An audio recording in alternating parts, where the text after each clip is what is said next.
re-express data. So the value of a log is based on the number of board feet of lumber the log may contain. A board foot is the equivalent of one piece of wood, 1 inch thick, 12 inches wide, and 1 foot long. To estimate the amount of lumber in a log, buyer measures the diameter inside the bark at the smaller end. Then they make a table based on the Doyle log scale. The table below shows the estimates for logs 16 feet long. Okay? So what we're going to have to do is we're going to try and write an equation so that we're able to make a prediction.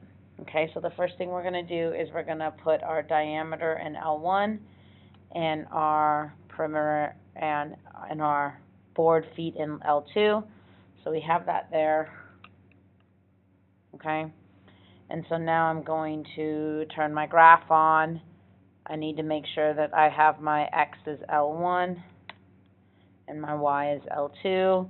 And I'm going to look at the graph. I can't see it, so remember, go to Zoom 9 for stat.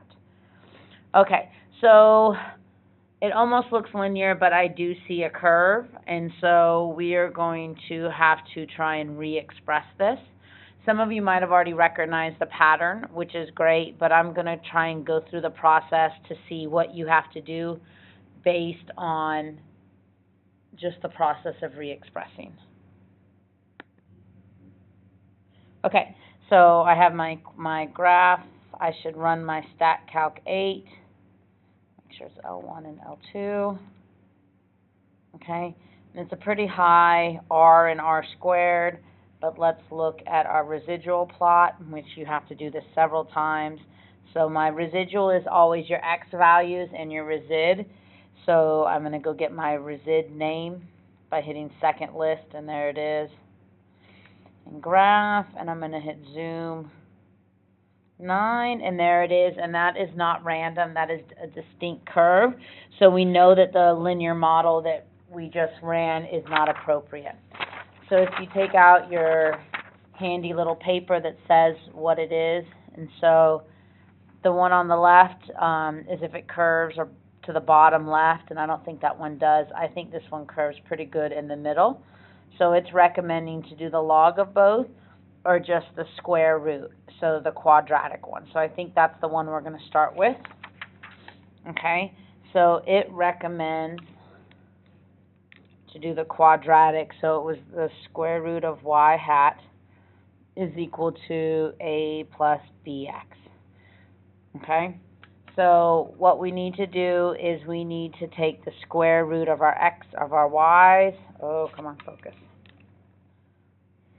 Okay, and so our y's are in L2, so I'm going to take the square root of L2, and I'm going to store them in L3.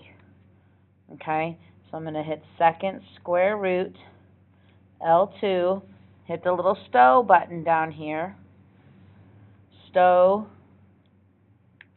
to L3. And you had to get out of that square root. If you didn't get out, it wouldn't let you do it. Okay, so it stored those in there. And now what I need to do is now I need to run a regression with my same x, because I didn't change my x. So my x's were in L1, but now my y's, I took the square root of them, and the square root of my original y's are now in L3. So I'm going to go stat, calc, number 8, and this time it's L1 and L3. And there it is, and this is actually a perfect model, which doesn't happen that often, and some of you might have saw that pattern already, but if one is perfect, then we know that's good. So the square root of y hat is going to equal -4 plus 1x. Now, whenever you run it, because it's not always going to be perfect, it's very rare that it is, you need to go back and check the residuals. And where I'm going to check the residuals is my x and my resid. So my x's are still in L1, and my resids are still in resid. So I can graph this, Zoom 9. Oops, what did I do? I don't know what happened. So what happened is that when we originally graphed them, it was a perfect window. And so They're all here. You just can't see them. But if you remember, we went back and they were all on that straight line. And you can't see them because it's a perfect regression, so it's making them straight on the line. Okay, so this is my equation. And then you would have to still go through all your conditions. Are both of them quantitative data? Is it straight enough? It wasn't straight enough, but we made it straight enough. And so what we would say is that the residual plot of the new re-expressed data is random. And it's actually not even random because it fits perfectly. All of them are on that straight line. So this one's a little different than what we might have, but it's still the same process. Okay, and so if we wanted to make a prediction, this would be our equation we use. Okay, so we're going to do another example. This one is orange production. The table below shows that as the number of oranges on a tree increases, the fruit tends to get smaller. Create a model for this relationship and express any concerns you may have. Okay, so we got to try and create an appropriate model that will help us make predictions. Okay, so the first thing you have to do is you have to enter in the data. And so I have all the data entered.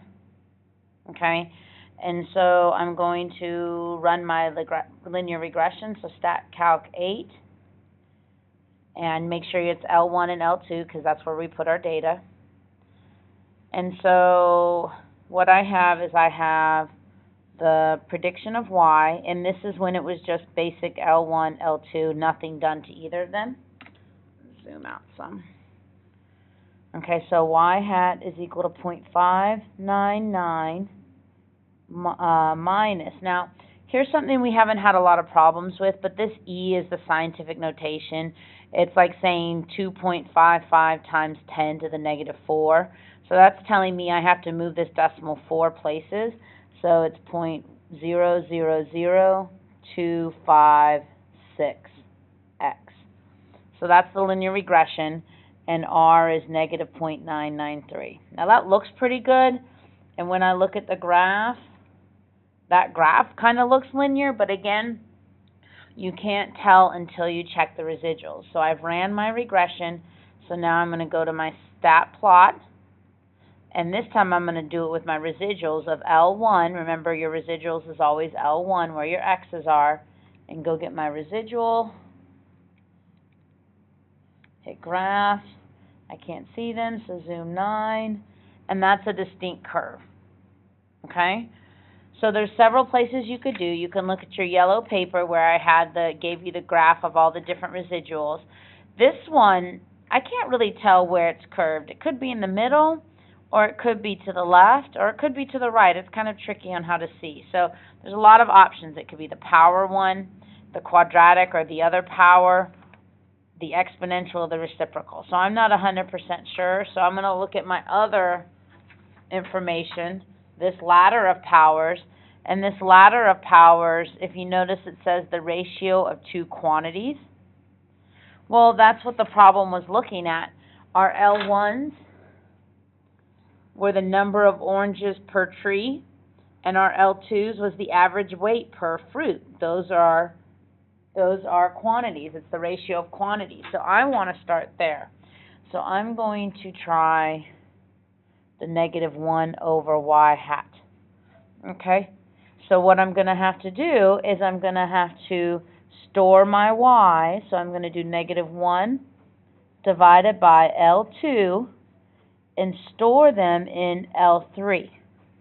Okay? So negative 1 divided by L2, store, which is down above the on button, into L3. So that did that. And so now I need to run the linear regression again. And my x's stayed the same. I didn't do anything with the x, so it's still L1. But my y's I changed, and I stored the new y's in L3. So I need to do the linear regression of L1 and L3.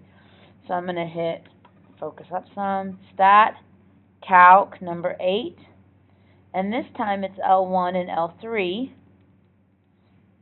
and I calculate it, and I get a better value. I get 1 over negative 1 over the predicted y is equal to negative 1.603 minus 0.00112 times x. And for this one, the R value is negative 0.999, and that's higher than this one, but what we have to do is we have to check our residuals to see if it's any better. So we hit second y equals, it's already L1 in residual, which is what we need, so we go to graph. I'm going to do a zoom 9 again, and that's pretty random. There's randomness above and below. Some might say that that looks like a curve, but some of these points down here make it so it's not. And so I would be comfortable saying that this was the correct function for our re-expressed value. Now, don't forget, I probably should actually do this, as I shouldn't say y, I should say average weight, because that's what y is, equals negative 1.603 minus 0.00112 times average, this one, our number of oranges. Okay, and then we could use that equation to make predictions. But again, we had to start off by looking at the original equation, the original residual plot, which wasn't good, and then we chose something based on our ladder of powers, and we graphed it, and we looked at the residual plot there, and that let us know it was good. There's been some questions on how many different things to try. I would say try 3 or 4 max, and then choose the best one out of that. The more we do, the better we'll get with this. Okay, but remember the process. You graph your original, you re-express one of the data, you do that new graph, and each time along the way, you look at the residual plot. That's very important.